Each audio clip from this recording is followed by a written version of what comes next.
இந்த ரோஸை நான் ஏன் காமிக்கிறேன்னா, இது உங்களுக்கு யூஸ்ஃபுல்லாக இருக்கும் ஃப்ரெண்ட்ஸ். அதனால தான் உங்ககிட்ட காமிக்கிறேன்.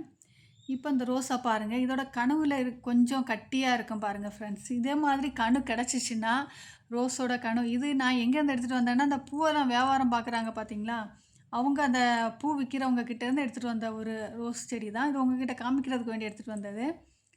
இந்த கணுவாக்கில் நம்ம நட்டு வச்சா ரோஸ் கண்டிப்பாக திழுத்து வருங்க. இந்த பூவை வெட்டிக்கிட்டு 2 இலையும் அப்படியே மெதுவாக நுள்ளி எடுத்துக்கிட்டு நம்ம அப்படியே மண்ணில் ஊனி வச்சா போதும். சின்ன கம்பாக இருக்கும், ஆனால் அது கண்டிப்பாக திழுத்து வரும் ஃப்ரெண்ட்ஸ். ட்ரை பண்ணி பாருங்கள் முடிஞ்சா. என்னடா பேப்பரை காமிக்கிறேன்னு நினைக்கிறீங்களா?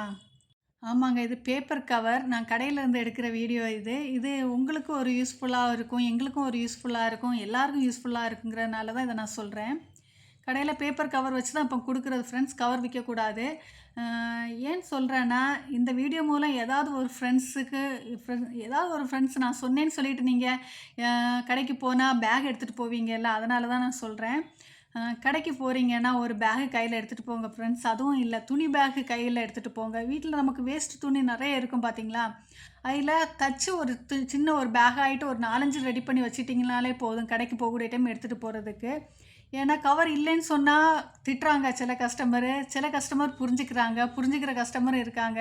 நான் சொல்லுவேன், ப்ளீஸ் நெக்ஸ்ட் டைம் எடுத்துகிட்டு வந்துடுங்க ஒரு கவர் அப்படின்ட்டு, ஒரு பேக் எடுத்துகிட்டு வந்துடுங்கன்னு சொல்லுவேன்.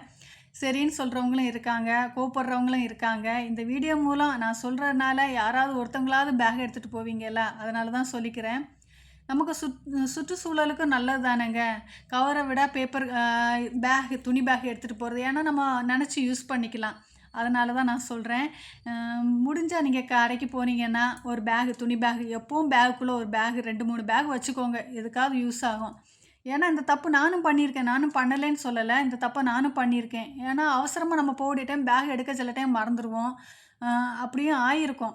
அதனால் நானும் பண்ணியிருக்கேன், அதனால் நானும் பண்ணலைன்னு சொல்லலை. போனால் ஒரு பேக்கு கண்டிப்பாக பேக்குள்ளே வச்சுக்கோங்க. அதை சொல்கிறதுக்கு வேண்டியது அந்த பேப்பர் கவரை நான் காமிச்சேன்.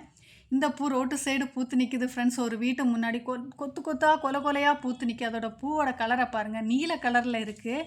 பூவோட பேர் தெரியாது, அழகு ஒண்டியாக தான் நான் ரசிக்கிறேன். அதுக்குள்ளே ஒரு எல்லோ கலர் பூவும் மிக்ஸ் ஆகி பூத்து நிற்குதுங்க. அந்த எல்லோ கலரில் இலை மாதிரி ஒரு பூவும், எல்லோ கலரில் இன்னொரு பூவும், ஊசி மாதிரி ஒரு பூவும் பூத்து நிற்குதுங்க. பார்க்குறதுக்கு அவ்வளோ அழகாக இருக்குது. நின்று வீடியோ எடுத்து அழகாக ரசிச்சிக்கிட்டு இருக்கேன். என்ன பூன்னு தெரியல. கட்டிங் எடுத்துகிட்டு வந்து நடணும்னு ஒரு ஆசையும் மனசில் இருக்குது. எவ்வளோ தான் நான் நடுவேன் என் மாடி தோட்டத்தில்னு எனக்கே தெரியல. காற்றுக்கு கொலையாக பூத்து தொங்கிட்டு நிறைய தொழிஞ்சு போய் இருக்குது. அப்படி சுற்றி காடு மாதிரி பூத்து நிற்குதுங்க ஃப்ரெண்ட்ஸ். அவ்வளோ அழகாக இருக்குது. இதை 2-3 வீட்டில் நான் பார்த்துருக்கேன். இந்த பூவோட பேர் சொல்லுங்கள். இந்த வீடியோ பிடிச்சா லைக் பண்ணுங்கள், சப்ஸ்கிரைப் பண்ணுங்கள்.